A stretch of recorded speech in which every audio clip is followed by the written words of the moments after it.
Gerry, why don't you tell us about when your father's family first came to the encampment area? My father was born in Taunton, Massachusetts, and they moved from there in, see, my dad was born in 1887 in Taunton, Massachusetts. In 1890, he and his family moved to Sioux City, Iowa. In 1895, they moved to Lamar, Iowa, where where they bought and operated a bakery. In 1896, he sold the bakery and they all moved to Colorado Springs, and he was a woodburner and an artist by trade. In 1898, we moved to a new mining camp, Grand Encampment. My grandfather actually was a wanderlust and he loved this mining. And he told my grandmother that he had a house for her at Encampment. And he showed her the picture of the Wolf Hotel in Saratoga. And when they got here, it was a log cabin with a dirt roof. He told your grandmother that he had the house and then he showed the picture of the wolf. And if she could have gotten out of here, she would have gone back to Massachusetts. Now, your grandfather's name was? Henry Davis Ashley. Okay, and your grandmother's name? Amelia Francis Ashley. And then your father's name was? Carlton Henry Ashley. And he had one sister? Jenny. And she was married to Ed Wood, and I have that paper. They were married up here in the Masonic Hall. I couldn't tell you the date of that because I don't know. Why don't you tell me a little bit about your father and his music and some of the things that he did with his music. He was pretty well known. Well, my father was a tenor, and he loved his music, and he studied in New York City at that time under the second best teacher, Preston E. Miller. And he was entertained in the best of circles of the music world at that time. He had an acquaintance with Alma Gluck, who was the world-renowned contralto. And strange to say, her daughter lived by my daughter in Reno. And when Mary Kay told her that my dad had met her mother, she sent my dad a card on his birthday, which thrilled him no end. And her husband, Ephraim Zimmerlis Sr., was a violinist. And he's recently just died in Reno. For many years after my dad and mother were married, he said he was never going to sing again because due to his health problems when he came home. But eventually it all came back. He just couldn't seem to stay away from it. And he played in the encampment band for about 20 years up here with Jack Curlett. Paul Holmes was a pianist at that time. Then later on it was Grace Kuntzman, Bill Kuntzman, my dad, and Jack Curlett. And what did your dad play? What instrument? Well, when he first started playing, he played the banjo in the band. And later, when Jack and Susie moved away, Dad played the drums. And what did the other people you mentioned, what instruments did they play? Bill played the saxophone and Grace played the piano. And when a teacher would come that was musical, Alvia Putnam or McPhail, later she married Clark Noon, played the violin. She was really an artist with the violin. She taught school here.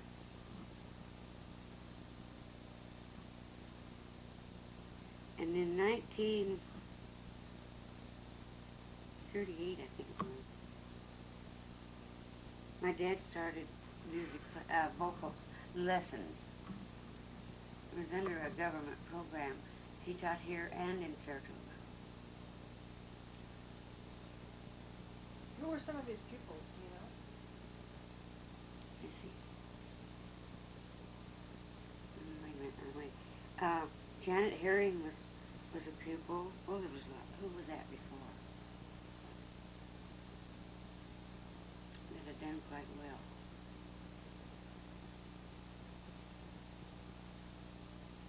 I'm trying to think. Jackie Evans. Not Jackie. Patty Evans.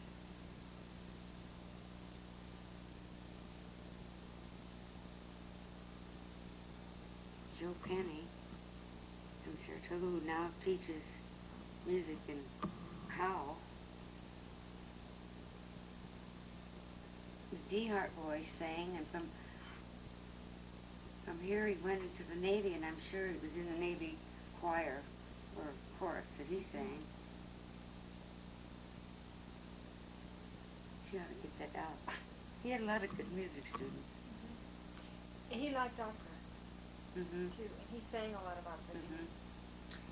He and Shelley Tobit sang opera together, and they were to make a record, which he didn't. Just one of those things, it just didn't happen. That's right. He gave several musicals up here. I can't tell you the funny things that happened. Why don't you tell me a little bit about your mother's family and when they came here and why? My mother was born in Iron Mountain, Wyoming, September the 4th, 1896. She moved to Cheyenne, I think, when she was 4. She attended schools there in a convent. And then they moved to Saratoga, to the Lake Creek Ranch, out approximately where the fish hatchery is now.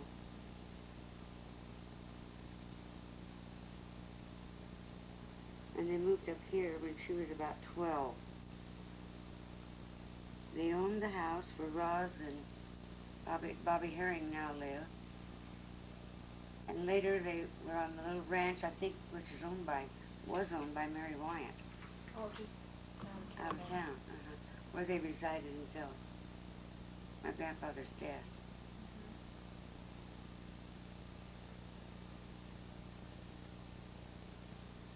My mother and father were married October the 5th in 1913 at the Episcopal Church here.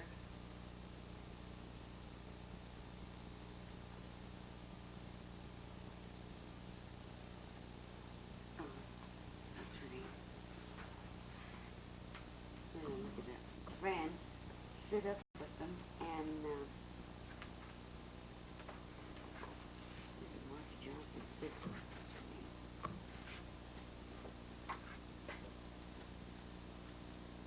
who was the maid of honor? Marie Johnson. She was a sister of the late Margie Johnson.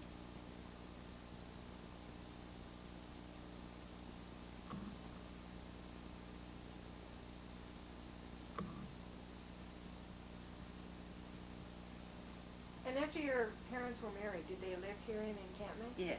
Where? Do you know? They lived over in the little house that Jack Parker's parents owned. My dad was, at that time, was manager of the Mountain States.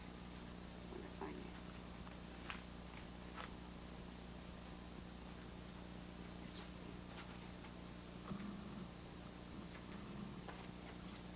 And then, from then, they moved to Laramie for a while, and we lived in Canna. But we always came back to Encampment.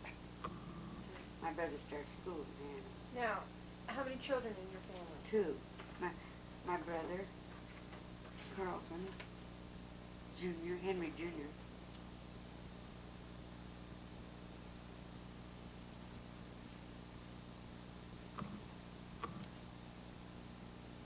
And so you pretty much lived around Encampment. Your family lived Our here life, most of the time. practically. Tell me about, I know your father was in business and your mother as well. Mm-hmm. Tell me about their business Well, their ventures. first business venture here, they opened the C&I Novelty Store. And as near as I can remember, it was in the fall of about 1927, Where was it located? where the Sugar Bowl is now. It used to be the old Lord Ear drugstore.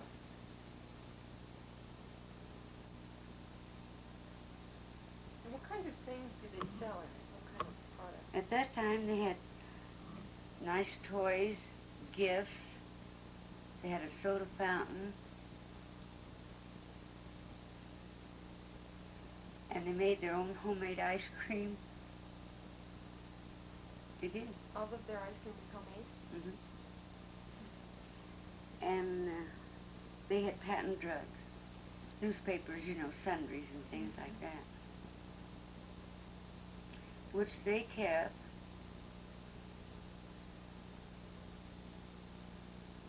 until about between the years of 1931 or 32, at which time Dad was to take over the kyanite mining.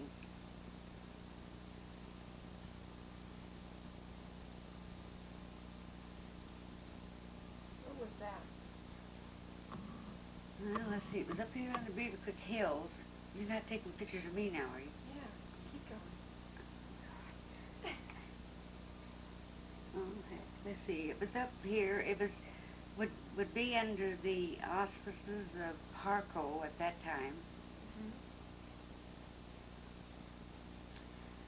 And kyanite was to be used as a hard mineral. There were only two deposits in the United States.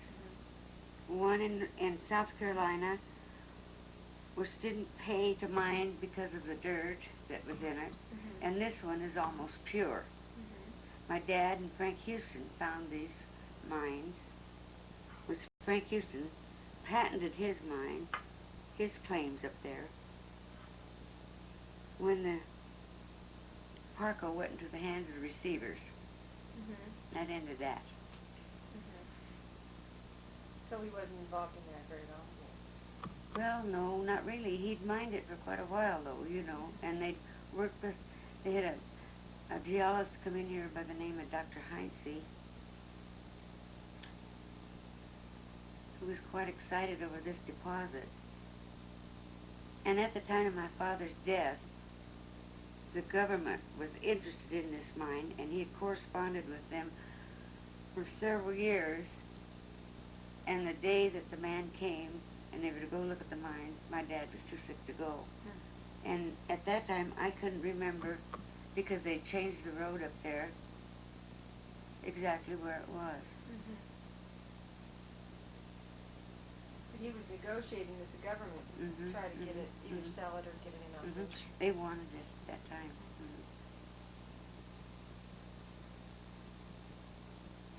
He was always interested in mining. He knew that this town was going to come back. What about, now they operated the C&I novelty shop, and then they went into the mining. Then they sold it. They sold it when they went into the mining? And they sold it to Dave Connerly. And then they left here in the fall of 1935 and went to California, where Dad did some singing out there, thinking maybe he could sing, you know, with on the radio. And they came back in 1936. And in 1940, they reopened, which is now the Sugar Bowl. And they called it the Sugar Bowl at that time? Because Bill Hall and Henry Hoagland, I think, had opened it, but it didn't stay open too long. And they called it the Sugar Bowl. Bill Hall did? So that's how it got the name Sugar Bowl, was from Bill Hall. I didn't know that. And they operated that for about 19 years.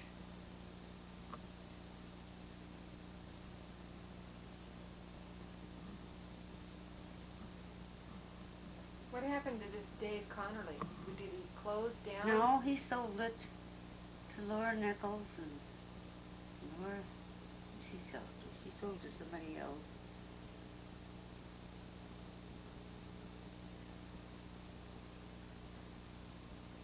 all about that time when your folks came back and they took it over and started operating it at the Sugar Bowl. What other businesses were there here in Encampment, particularly in the Kunstmann building? Well, there was the post office in that building. And the Forest Service had their offices upstairs. Mountain States had their telephone office up there. And the encampment stores. Well, now, was the Halls, did they have their Western store then? No. After the encampment stores closed,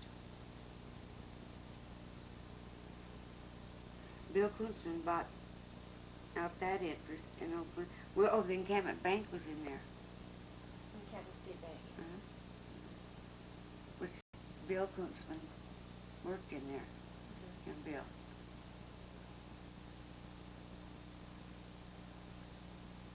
He's the father of Carol.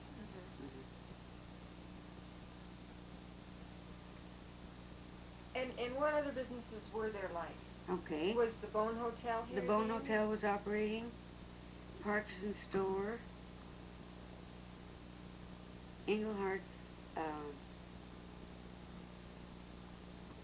Hardware. Now, was that down like where the Pine Lodge is now? mhm. That, okay.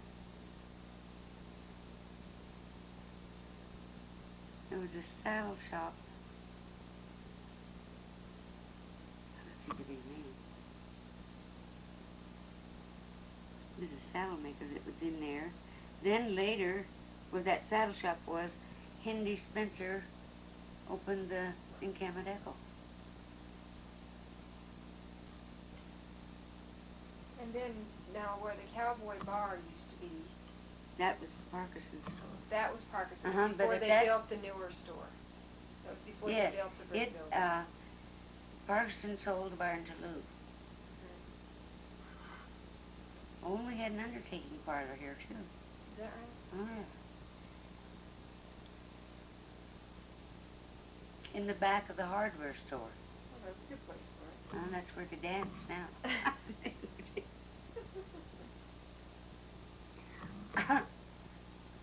Well, now, was the Grand Encampment Herald out of business at that time? Must have been, because I think, as I remember it was always the Encampment Echo. And Laura Nichols used to have something to do with that. She had a photography shop here, too.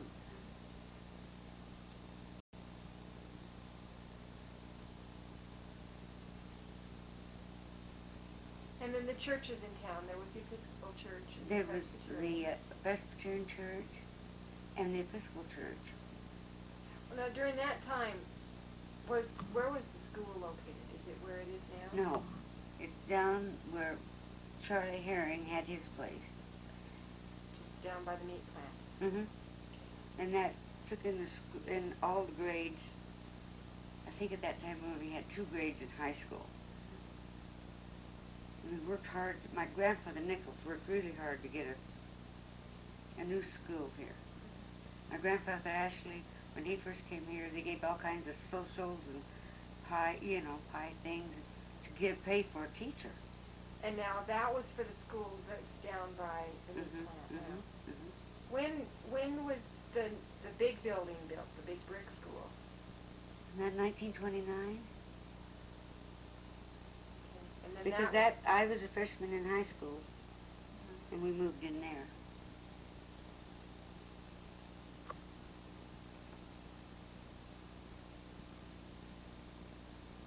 And did you go to school here all 4 years? No. Did you have 4 years then? Yeah, we had a 4-year high school then. But my sophomore year, I won a scholarship and went to Iverson Hall, which is an Episcopal school for girls. Then I went my junior year here, and there were only 3 of us in the junior class. We gave the first prom that they ever had up here. And that was what year? About 1931, 32. It'd be the spring of 32. Tell me about the prom. Did you have a band? Oh, we had a great time. Georgie Pennick and I did most of the work. Georgie was artistic. He made all the decorations and nut cups. And their colors was like the yellow rose and orchid. And we carried out that theme. Our dinner was my mother and Aunt Elizabeth and Alma Boyd, Who was Aunt Elizabeth? um, Pet. Okay. They had a place down on the Encampment River where they had dances. Mm-hmm. We had our banquet there, the first banquet, and we had a dance afterwards, which the rest of the rest of the high school was invited to the dance, but not to the banquet. Now, the banquet, was that for seniors? For the seniors. How many seniors? 7. Who were they? If I can remember, it was Helen Basher, David Ferriam, Robert Severns. I'm not sure about this now. I've got their pictures in my book. Let's see.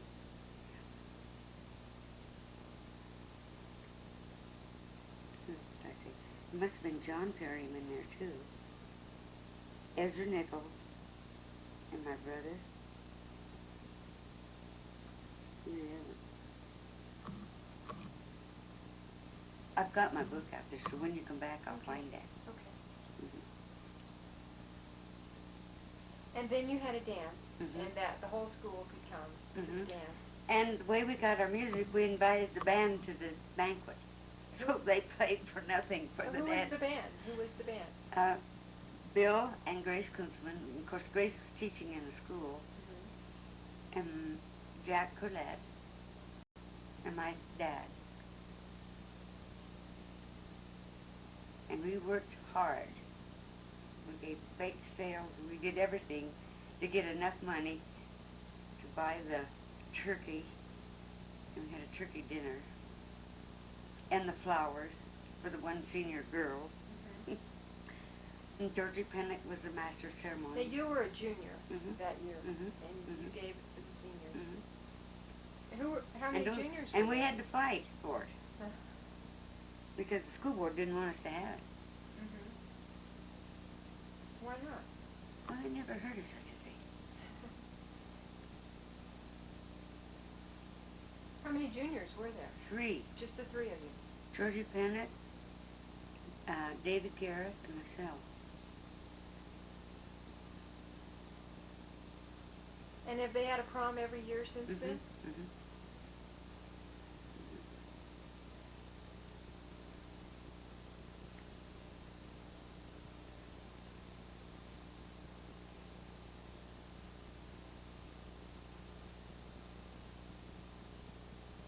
Then my senior year, I again went back to Ivinson Hall on a scholarship where I graduated from the University Prep School.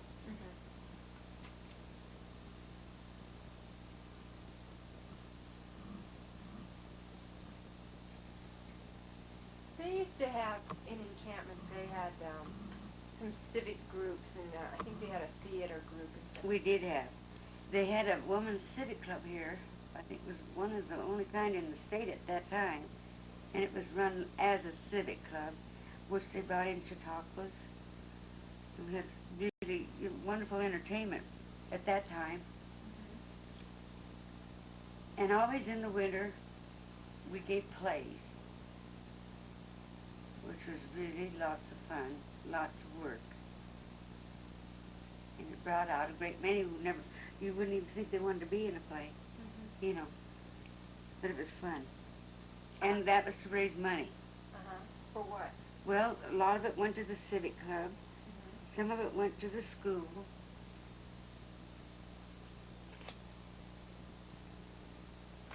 I remember reading in Laura Nichols' book about your father going to various activities dressed in various costumes. Oh, yes.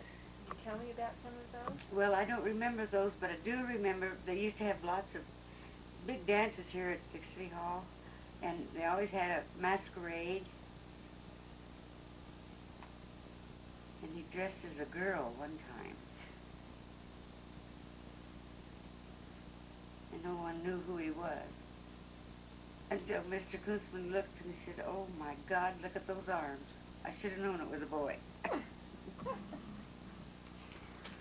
And then They had a lot of hard time dances too, what Mhm. they called. One time he went with a patch in the seat of his pants with it was a flower, advertising flower. Can't remember, and snowflake, I think. Mhm. But Well, he's really interested in things that happened here for the school, for the mhm. good of the town.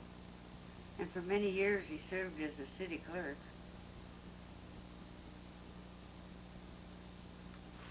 My mother was the first president of the civic club.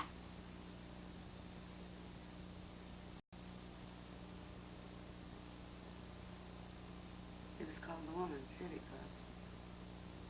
And that they were instrumental in having cleanup day at the cemetery, which afterward everyone in the whole community participated, and the civic club gave a free dinner for those that was out there The that day. civic club did Uh-huh. the cleanup. And well, they had other people come to help, Mhm. and everybody that helped, then they gave a dinner for them, a free hot dinner.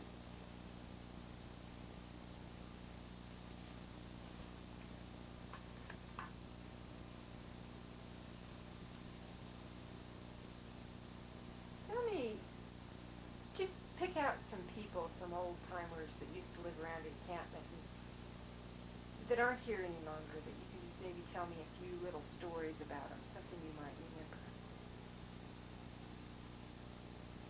But I particularly remember Grandma Kunzman. That would be Mrs. George Kunzman, Senior. We all loved her, and she was a good friend to most everybody here at that time. And later on, she was in the encampment stores with her son Bill. And I think that's when she became known as Grandma Kunzman. Mhm. She was a wonderful entertainer. In those days, they had exclusive card parties. And my folks belonged to a group that they called the Dirty Dozen, who were, I don't know if I can tell you all who belonged. There was Wilcoxes and Hopkins, Baldwins, Kuntzmans, um, people by the name of Turdlots, who were here in the encampment stores. And they played cards, played bridge, and they always had dinner parties at their houses. Mrs. Parr belonged to that too, put her name in there, Jim Parr.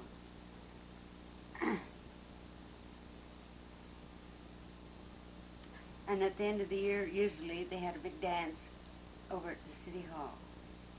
Mhm. And they called them the Dirty Dust.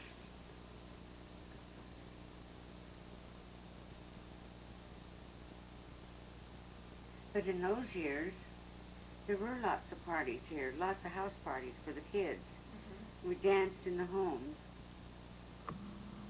And lots of times we danced down at the Outlaws Hall to old-time music, we called it. Mhm.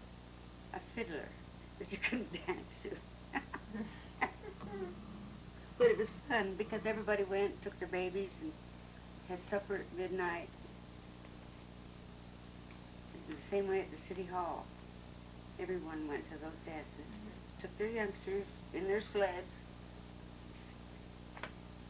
or they put them to sleep in where they served the lunches on the tables, the Mhm. little babies. So when you had a community kind of event, you just took the kids with you. Everybody went. Everybody danced.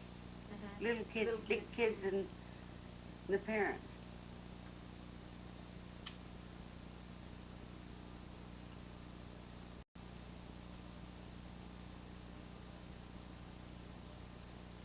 How often did they have those kinds of events? Were they weekly? Oh, they were mostly once a month.